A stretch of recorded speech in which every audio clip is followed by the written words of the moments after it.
नमस्कार दोस्तों, आज हम भारतीय राज्य व्यवस्था से संबंधित स्थानीय स्वशासन के बारे में जानने की कोशिश करेंगे। आज उससे संबंधित एक इकाई हमने ली है जिसको हम पंचायत के नाम से जानते हैं।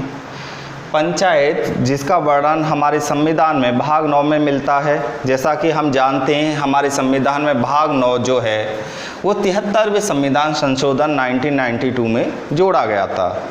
जिस समय इसे हमारे संविधान का हिस्सा बनाया गया था उस समय पीवी नरसिम्हा राव की सरकार थी, जो हमारे देश के प्रधानमंत्री थे उस समय के। अनुच्छेद 243 से 243 या ओ तक पंचायत से संबंधित कुछ अनुच्छेद हैं, कुछ आर्टिकल हैं जो पंचायतों से जुड़े हुए हैं।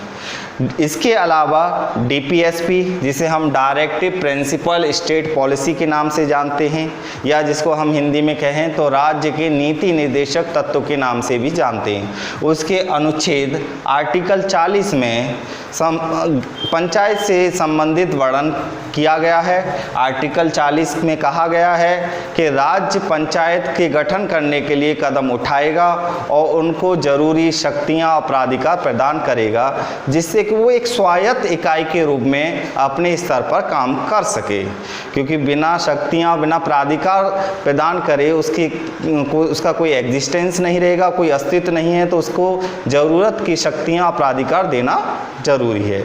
अब इसके अलावा हम स्थानीय स्वशासन के कुछ ऐतिहासिक पृष्ठभूमि की ओर चलते हैं कि स्थानीय स्वशासन के हमारे यहाँ 1992 में ही शुरुआत नहीं हुई, बल्कि इसके कुछ लक्षण हमें पुराने समय में भी दिखाई देंगे। जैसे कि हमारे यहाँ एक चोल एवं विजयनगर साम्राज्य हुआ करता था, जिसमें एक व्यवस्था होती थी जिसको हम कहते थे आयंगर व्यवस्था।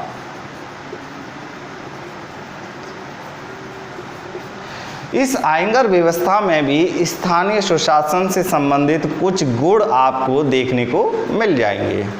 इसके अलावा अगर हम 1773 के अगर रेगुलेटिंग एक्ट की ओर देखें,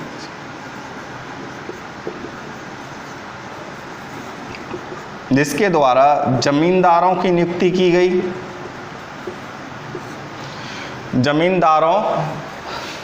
जमींदारों की नियुक्ति की गई। ये जमींदार पंचायत से स्वतंत्र हुआ करते थे। इनकी जवाबदेही पंचायत के लिए नहीं होती थी।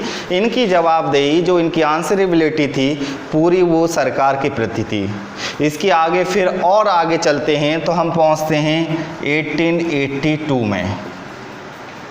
इसमें स्थानीय स्वशासन से संबंधित कुछ शर्तें, कुछ प्रावधान और बढ़ाए गए, जिसको हम स्थानीय स्वशासन का मैग्ना कार्टा भी कहते हैं।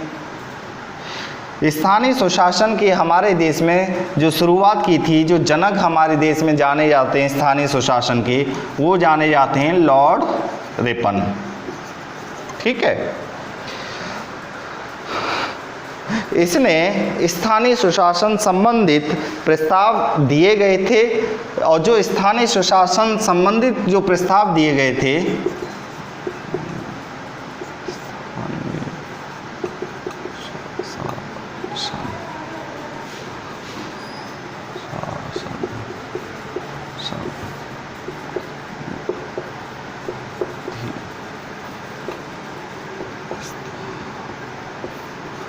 स्थानीय स्वशासन संबंधी जो प्रस्ताव इसने प्रस्तुत किए थे उनको स्थानीय स्वशासन का मैग्ना कार्टा भी कहते हैं।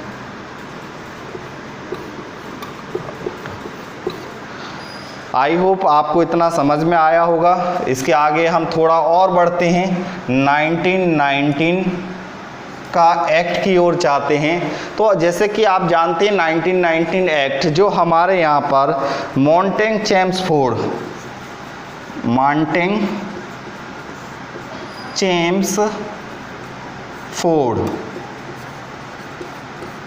के नाम से प्रसिद्ध है। इसमें प्रांतों में दोहरे शासन की व्यवस्था दी। यहाँ पर जो व्यवस्था थी वो प्रांतों में दोहरे शासन की व्यवस्था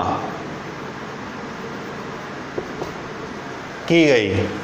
यहाँ पर आप देखेंगे तो यहाँ स्थानीय सुशासन संबंधी प्रस्ताव था, जिसको स्थानीय सुशासन का मैग्ना कार्टा भी कहा जाता है, इस बात पर ध्यान देना। और 1919 में, जिसको मॉन्टेग चेम्सफोर्ड सुधार के नाम से भी जाना जाता है, इसमें प्रांतों में दोहरे शासन की व्यवस्था कर दी गई। अब इसके बाद अगर हम जाएंगे तो हम देखेंगे 1935। अब इसके तहत 1935 के तहत भारत, जिसको हम 1935 जिसे हम भारत शासन अधिनियम, भारत शासन अधिनियम के नाम से भी जानते हैं, ये बहुत इम्पोर्टेंट एक्ट है, आप इसे याद रखना। 1935 को हम भारत शासन अधिनियम के नाम से भी जानते हैं। इसमें स्थानीय सुशासन को और ज़्यादा विस्तारित और ज़्यादा सुदृढ़ कर दिया गया इसके अंदर। अब इसके आगे और हम पढ़ेंगे, इससे संबंधित जो जानकारियां हैं और भी हम पढ़ेंगे आगे।